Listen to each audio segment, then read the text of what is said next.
This is OwlUp, where learning happens in minutes, not hours. For a deeper journey, explore all our courses at owlup.co. Now, let's dive in.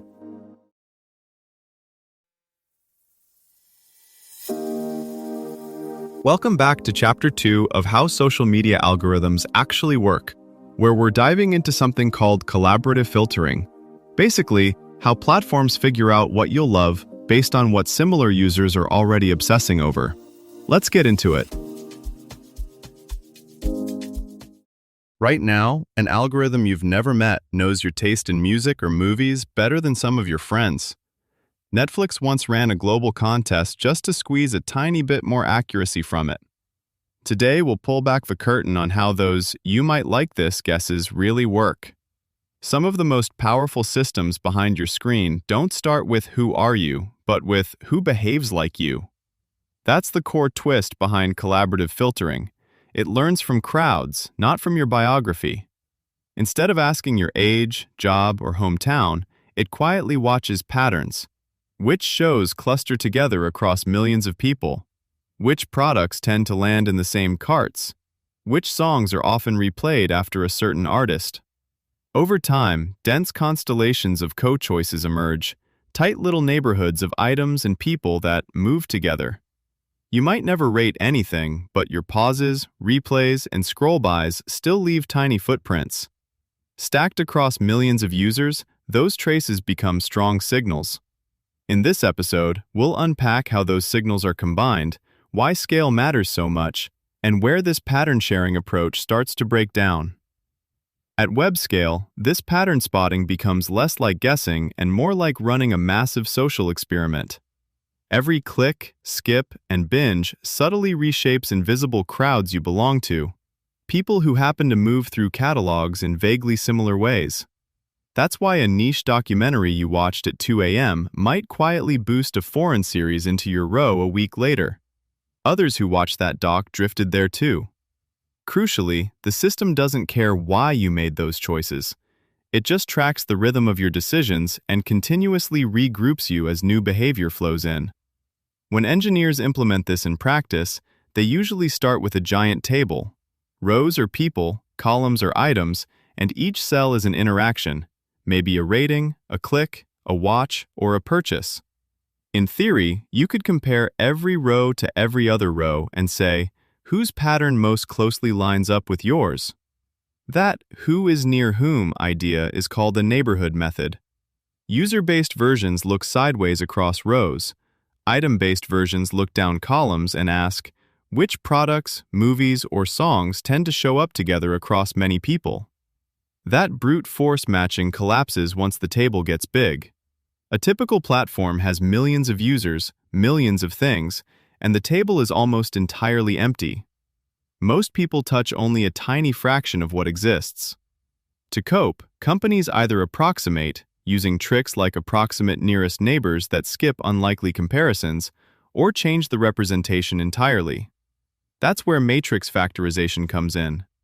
Instead of storing you as a gigantic row of mostly empty cells, the system learns a compact profile in a much smaller space, often just a few dozen or hundred numbers. The same happens for items. Now the table is roughly rebuilt as user profile, item profile, approximately interaction strength. Those profiles are learned directly from historical data. Tweak them until the predicted interactions match the real ones as closely as possible. This is the family of methods that dominated the Netflix prize era. The moment platforms move to streams of clicks, watch time, and skips, the scale jumps again. Explicit ratings are relatively rare. Implicit traces can be hundreds of times more abundant. Modern systems treat them differently, rewarding long, repeated engagement more than a single casual tap, and downweighting noisy signals like accidental plays. Deep learning hybrids push this further. They mix those compact profiles with text, images, audio, and social signals so they can recommend even when the table cell is empty, crucial for fresh songs, brand new creators, or long-tail products that almost no one has touched. Underneath all of this is a constant tug of war.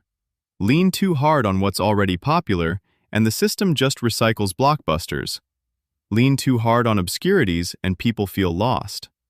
Real-world recommenders continuously rebalance between "you'll almost certainly like this" and "this is a calculated stretch." And that balance can quietly shape entire cultures.